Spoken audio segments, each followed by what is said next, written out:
오늘 저는 여러분과 함께 누가복음 23장 39절에서 43절의 말씀을 중심으로 마지막 최후의 유혹, 십자가에서 내려오라 라는 제목으로 함께 은혜의 말씀을 나누고자 합니다.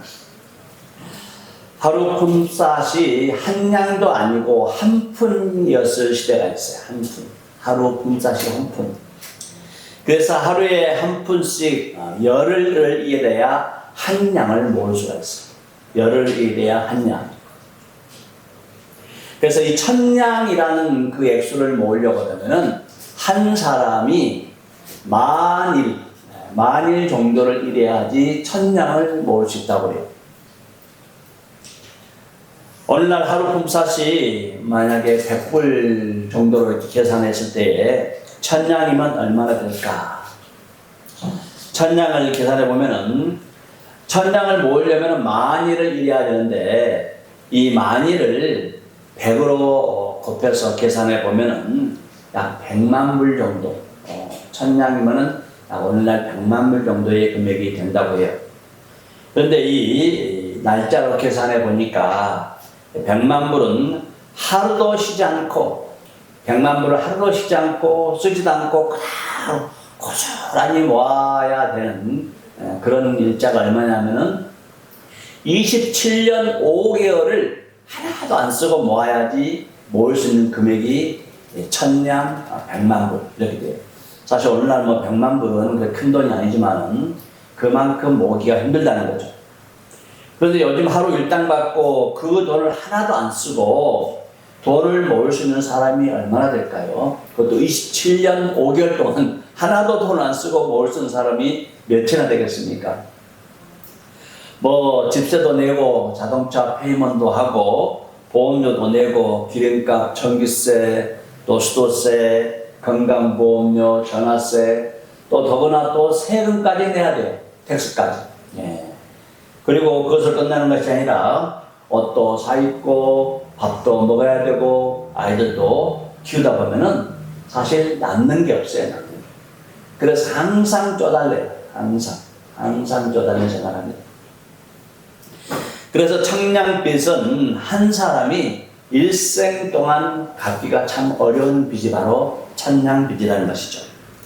그렇다면 사람의 목숨값은 얼마일까? 여러분의 목숨값은 얼마라고 생각하세요? 시편 기자는 사람의 이 목숨값, 생명값이 너무너무 엄청나서 영원히 마련할 수 없다 이렇게 찬양하고 있습니다. 시편 49편 6절에서 8절 말씀 같이 봅시다. 자기의 재물을 의지하고 부유함을 자랑하는 자는 아무도 자기의 형제를 구원하지 못하며 그를 위한 속전을 하나님께 바치지도 못할 것은 그들의 생명을 속량하는 값이 너무 엄청나서 영원히 마련하지 못할 것입니다. 형제가 아무리 나 돈 많아, 나 부자야 하고 자랑을 한다 하더라도 다른 형제의 죄값, 이 생명값을 지불할 그런 돈이 안 된다는 거예요. 왜 그럴까요?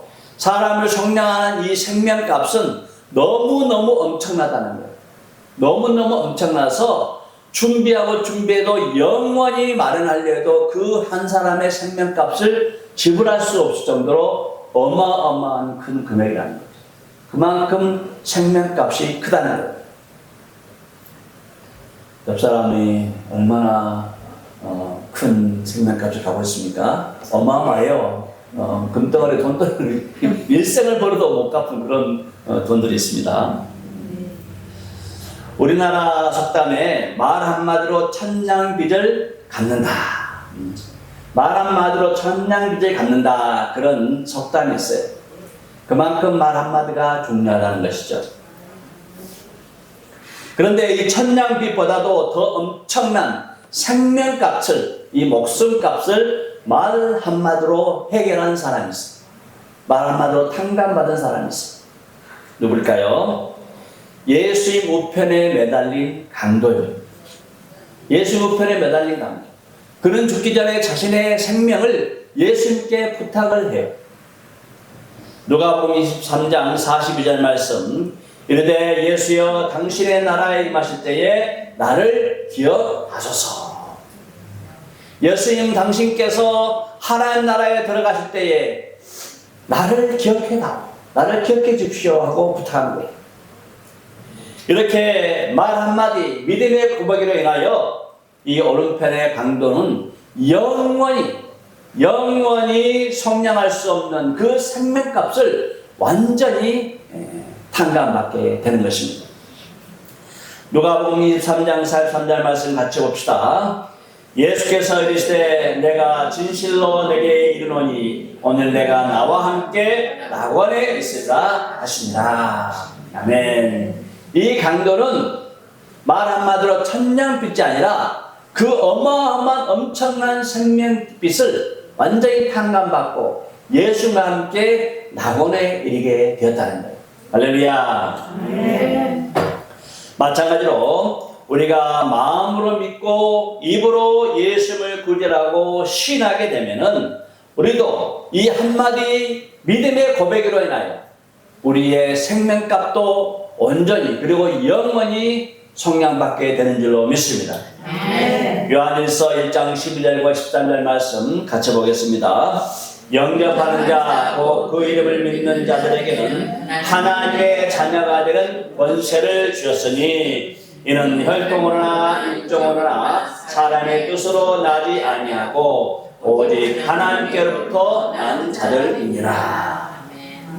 영접하는 자, 곧 그 이름을 믿는 자들에게는 하나님의 자녀가 되는 권세를 줬다는 거예요. 이는 혈통으로나 육정으로 나지 아니하고 오직 하나님께로부터 난 자들. 예수를 구주로 고백하는 사람들은 하나님의 자녀가 되고 영원한 생명을 선물로 받게 되는 큰 은혜를 누리게 되는 줄로 믿습니다. 우리는 살아가면서 참 다양한 또 어려운 그런 사연들을 겪게 됩니다. 그런데 가장 많은 어려움 가운데 가장 힘든 것이 무엇일까요? 가장 힘들고 어려웠던 것, 그것은 아마도 상대방으로 하여금 내가 무시를 당하는 것, 상대방으로 내가 조롱을 받는 것, 나는 그런 사람이 아닌데 그런 사람이라고 아예 깎아버리는 것, 이런 것들이 가장 견디기 힘들 것입니다. 한 여성이 평소에 정직하게 살자, 바르게 살자 하고 늘 그렇게 애쓰며 살아왔던 한 여성이 있었어요. 정말 착하고 정직하고 바르게 사는 것을 자신의 일생의 신념으로 알았어요. 신념으로 알고 지키려고 애를 썼어요. 이 여성이 따님과 함께 시장에 간 거예요. 마트에 가서 이것저것 사가지고 나오면서 이제 계산하잖아요. 계산하고 나머지 이제 다 하고 장바구니에 넣어 나오는데 삐 하고 밖에서 걸리는 거예요. 삐 하고. 그래서 시크릿가 이렇게 딱 보면서 영수증하고 이제 품목하고 이제 검사를 하는 거예요. 그랬더니 영수증 처리가 안 된 품목이 가방 속에 들어있는 거예요. 계산이 안 된 것이 가방 속에 들어있는 거예요. 그래서 이 아주머니가 어떻게 우연히 계산이 안 되고 이렇게 들어갔는가 보네요 하고 이렇게 설명을 해요. 해명을 해요. 그런데 이 아주머니의 말을 듣지도 않고 당신이 훔쳤다는 거예요. 내가 훔쳤다. 그 주변에 많은 사람들이 구경하고 있어요. 그 장면. 얼마나 창피하겠어요. 너무너무 창피한 거예요. 그래서 이 어머니가 창피하고 억울해서 딸에게 나는 것을 훔치지 않았다. 내가 죽음으로 내 결백을 증명하겠다 하며 유서를 남겨놓고 세상을 떠난 거예요. 얼마나 억울한 거예요. 얼마나 억울하고 힘들었으면 극단적인 선택을 했겠습니까? 딸에게 어머니가 남의 것을 훔치는 사람으로 인식되고 비쳤을 것 같으니까 어머니가 죽음으로써 자신의 결백을 증명하려고 했던 거예요. 그런데 죄 없으신 예수님, 하나님의 아들이신 예수님, 그 예수님께서 아무 죄도 없는데 억울하게 죄를 뒤집어쓰고 십자가에 달린 거예요. 이보다 더 억울한 일이 어디 있겠습니까? 이보다 더 기가 막힌 일이 어디 있겠습니까? 예수님께서 십자가에 달리시자 지나가던 사람들, 서기관과 대제사장과 장로들이 예수님을 희롱하고 조롱하는 거예요. 마태복음 27장 42절, 그가 남은 구원했을 때 자기는 구원할 수 없더라. 그가 이스라엘의 왕이로다. 지금 십자가에서 내려올지어다. 그리하면 우리가 믿겠노라. 네가 만일 그리스도이든 내려와봐라. 살만의 성전을 짓는 자여, 내려와봐라. 네가 네 자신을 구원해봐라. 그러면 우리가 믿겠다. 하나님의 아들로 내려와봐라는 거예요. 십자가에 매달아 놓고 조롱하고 우롱하고 무시하고. 그리고 한술 더 떠서 예수님과 함께 십자가에 달려있던 왼편의 행악자도 예수님을 희롱합니다. 누가복음 3장 39절 같이 봅시다. 달린 행악자 중 하나는 비방하여 이르되 내가 그리스도가 아니냐 너와 우리를 구원하라 하네. 네가 그리스도냐? 그러면은 너와 우리를 구원해봐라. 옆에서 조롱하는 거예요. 옆에서 매달려가지고. 사랑하는 성도 여러분들, 예수님이 누구십니까? 우리 예수님은 그리스도시요 살아계신 하나님의 아들이십니다. 그리스도는 메시아란 말, 구원자란 말, 만왕의 왕이라는 말씀. 마태복음 16장 16절 말씀 믿음의 고백으로 함께 크게 같이 읽어보겠습니다. 시몬 베드로가 대답하여 이르되 주는 그리스도시요 살아계신 하나님의 아들이십니다. 주님은 그리스도시요 살아계신 하나님의 아들이십니다. 시몬 베드로가 이 고백을 해요. 이 사실은 하나님 아버지밖에 알 수 없는 비밀인 거예요. 아무도 알 수 없어요. 하나님 아버지께서 베드로의 입을 열어서 마음을 주관해서 입으로 이 놀라운 엄청난 비밀을 고백하게 한 거예요. 하나님께서. 그래서 예수님께서 베드로를 칭찬합니다. 마태복음 16장 17절 같이 봅시다. 예수께서 대답하여 이르시되 가요나 시몬아 내가 복이 있도다. 이를 내게 알게 하는 혈육이 아니요 하늘에 계신 내 아버지시라. 바요나 시몬아, 바는 아들이거든요. 요나의 아들 시몬아, 네가 복이 있다. 이를 내게 알게 하는 하늘에 계신 내 아버지다. 하늘에 계신 아버지밖에 모르는 이 비밀을 베드로의 입과 마음을 주관해서 믿음으로 그 놀라운 고백, 주는 그리스도시요 살아계신 하나님의 아들이다. 이렇게 고백하는 거예요. 예수의 마리아 아들로 사람들 다 알고 있어요. 그의 형제들도 있어요. 그런데 베드로가 특별하게 주는 그리스도시요 살아계신 하나님의 아들이라고 고백합니다. 얼마나 놀라운 사건입니까? 이 비밀은 아무나 알 수 있고 아무나 할 수 있는 비밀이 아닙니다. 오직 하나님 아버지께서 그 비밀을 알려주시는 사람만이 고백할 수 있는 그런 신비스러운 비밀입니다. 사람이 어떻게 그리스도치고 하나님의 아들 될 수가 있겠습니까? 골로시안 챕터 1, 23, 27 골로새 1장 26절과 27절 말씀 같이 봅시다. 이 비밀은 만세와 만대로부터 감추어졌던 것인데 이제 그의 성도들에게 나타났고 하나님이 그들로 하여금 이 비밀의 영광이 이방인 가운데 얼마나 풍성한지를 알게 하려 하십니다.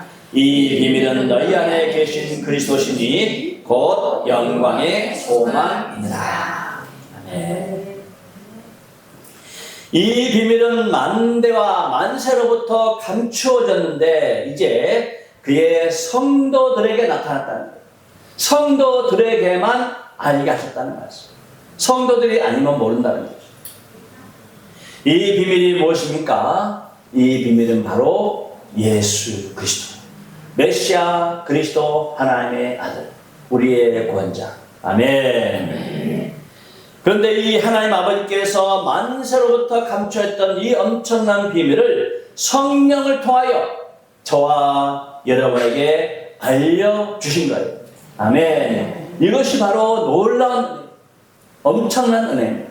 아무도 올 수 없고 하나님 아버지만은 예수님이 하나님의 아들이고 그리스도라는 것을 하나님 아버지만 알고 계시는데, 그래서 성령을 통하여 그 엄청난 하늘의 계시를, 그 비밀을 성령을 통하여 우리의 눈을 열어주시고 우리의 마음의 문을 열어줘서 예수님이 그리스도고 하나님의 아들인 것을 믿게 하고 고백하고 찬양하게 한 거예요. 할렐루야. 얼마나 놀라운 거예요. 옆 사람에게 인사 한번 합시다. 축복합시다. 엄청난 복을 받았네요.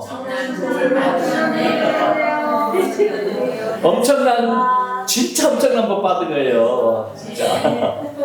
상상할 수가 없어요. 상상할 수가.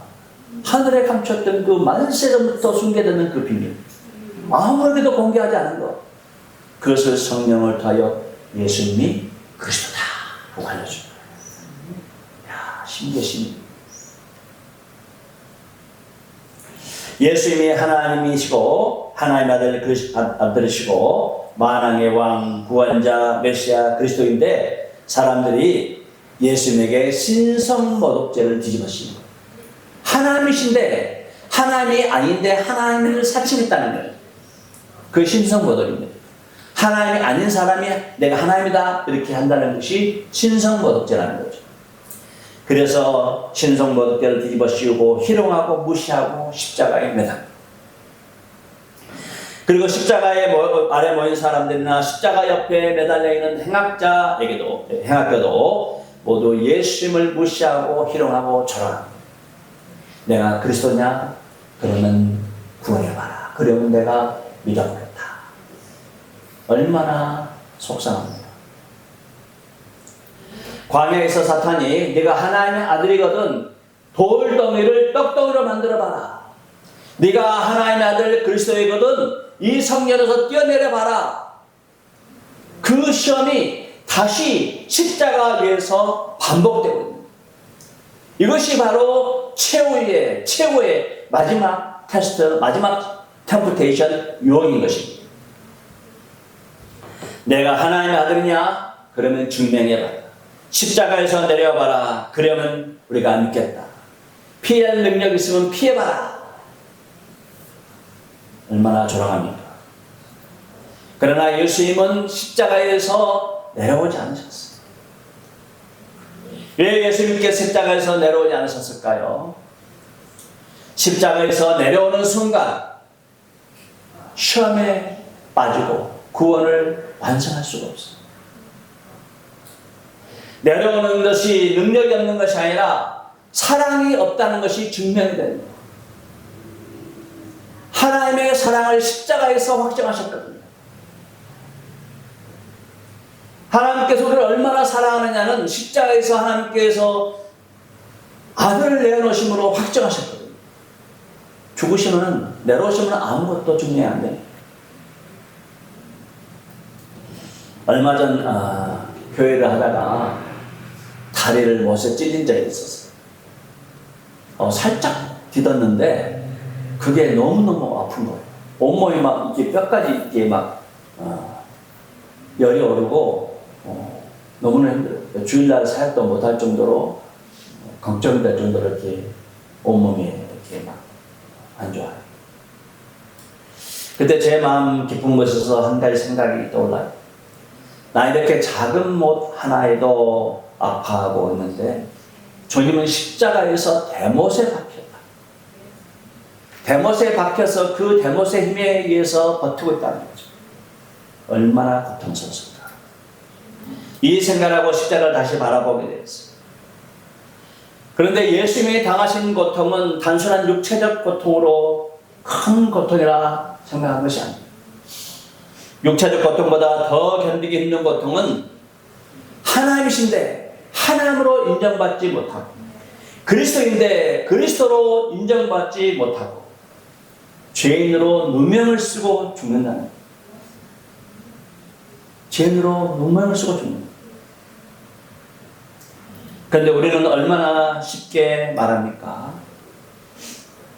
주님, 저도 십자가를 지겠습니다. 주님도 십자가를 지겠습니다. 너무너무 쉽게 말하고 노래해요. 그러나 현실 속에서 우리는 작은 못 하나도 아파합니다. 작은 고난에도 쉽게 흔들립니다. 때로는 십자가에서 내려오라는 이 유혹에 동의하면서 살아갑니다. 그러나 하나님은 그런 우리를 향해서 큰 은혜를 베풀어 주십니다. 디모데전서 1장 13절과 14절 말씀 같이 봅시다. 내가 전에는 비방자요 박해자요 폭행자였으나 도리어 긍휼을 입은 것은 내가 믿지 아니할 때에 알지 못하고 행하였습니다. 우리 주의 은혜가 그리스도 예수 안에 있는 믿음과 사랑과 함께 넘치도록 풍성하였도다. 아멘. 바울은 자격이 있어서 죄사함받고 자격이 있어서 사도로 부름받은 것이 아니라는 거죠. 오직 우리 주 예수 그리스도의 그 넘치는 사랑과 긍휼로 인하여 부르심을 받았다는 거죠. 마찬가지로 우리가 자격이 있어서 하나님의 자녀가 되고 예수 그리스도를 구주로 믿고 고백할 수 있는 그런 자격이 있는 것이 아니잖아요.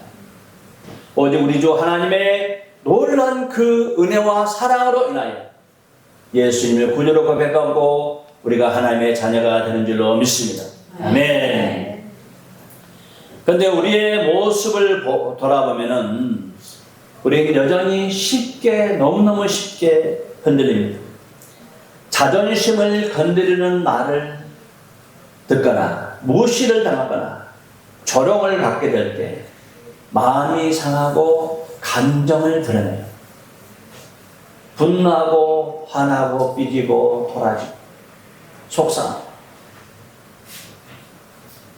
이러한 순간들은 우리 안에 있는 이 연약함을 드러내주고자 하는 그런 시험 가운데 하나. 시험에 걸려들 수 있어요. 그러나 놀라운 것은 하나님께서는 이렇게 쉽게 걸려드는 우리를 결코 포기하지 않는다는 거예요. 오히려 우리의 연약한 것 가운데서도 하나님 우리에게 더 풍성한 은혜, 더 넘치는 은혜를 부어주신 줄로 믿습니다. 그리고 그 은혜와 긍휼로 인하여 우리가 점차 sanctification 변화가 되어가는 거예요. 그래서 우리가 받은 이 하나님의 은혜와 사랑을 깨달아가면서 우리도 예수님처럼 다른 사람을 볼 때에 긍휼과 불쌍히 여기는 마음을 갖게 된다는 거예요. 예수의 눈으로 그들을 볼 수 있게 된다는 것입니다. 누가복음 23장 34절 말씀 같이 봅시다. 이에 예수께서 이르시되 아버지 저들을 사하여 주옵소서 자기들이 하는 것을 알지 못함이다 하시더라. 아버지여 저들을 용서해 주옵소서. 저들이 지금 무슨 일을 하고 있는지를 알지 못합니다. 저들이 내가 하나님이고 하나님의 아들이고 그리스도라는 것을 알지 못하고 이 무지무지한 일을 합니다. 하나님 용서하여 주옵소서. 예수님은 십자가에서 죄인들을 보시고 하나님 아버지께서 그들을 용서해 주시기를 기도하십니다. 주님께서는 우리에게 날마다 자기 십자가를 주고 따라오라고 요구를 하고 있습니다. 누가복음 9장 23절 말씀 같이 봅시다. 또 우리에게 이르시되 아무든지 나를 따라오려거든 자기를 부인하고 날마다 제 십자가를 지고 나를 따를 것이니라. 날마다 자기를 부인하고 세례 정신으로 살자는 것이죠. 날마다 내 자신을 복종시켜 부인하고 자기에게 주어진 각자에게 주어진 십자가를 지고 예수님을 따라가는 것. 우리가 십자가를 지고 가는 제자라면은 우리를 조롱하고 업신여기는 사람들을 세상적인 눈, 우리 감정의 눈이 아니라 십자가를 준 예수님의 눈으로 바라보아야 할 것입니다. 세상 사람들은 실제 우리가 어떤 사람들을 몰라요. 우리가 똑같이 먹고 똑같이 잠을 자고 똑같이 옷을 입고 똑같이 살아가고 있으니까 우리가 어떤 사람들을 몰라요. 그러나 우리는 하나님의 자녀들, 영원한 생명을 소유한 영생의 선물을 받은 영생 불사의 몸을 가진 사람들, 죽어도 다시 사는 거예요. 어마어마한 존재들입니다. 세상 사람들 우리가 하나님의 자녀라는 사실을 알지 못하기 때문에 우리를 무시하고 조롱하고 비꼬는 거죠. 그럴 때 우리는 어떻게 해야 되겠습니까? 우리도 예수님처럼 예수님의 눈으로 그들을 불쌍히 바라봐야 정죄의 눈이 아니라 사랑과 긍휼의 눈으로 바라봐야 할 줄로 믿습니다. 아버지, 저들을 용서하여 주옵소서. 저들이 하는 일을 알지 못합니다. 용서해 주옵소서.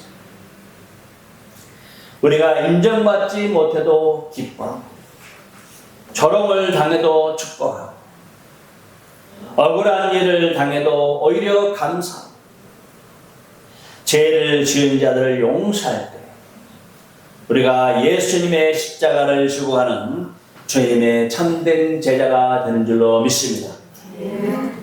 날마다 십자가를 내려놓으라는 이 사탄의 유혹, 이런 시험을 믿음으로 이겨내고 주님과 함께 십자가 길을 걸어가는 주님의 제자들에게 우리 주 예수 그리스도의 은혜와 하나님 아버지의 다함이 없는 사랑하심과 성령님의 감화 감동 교통하심의 역사가 항상 풍성하고 여러분 삶 가운데 함께 동행하시기를 예수님의 이름으로 축원을 드립니다. 아멘. 할렐루야.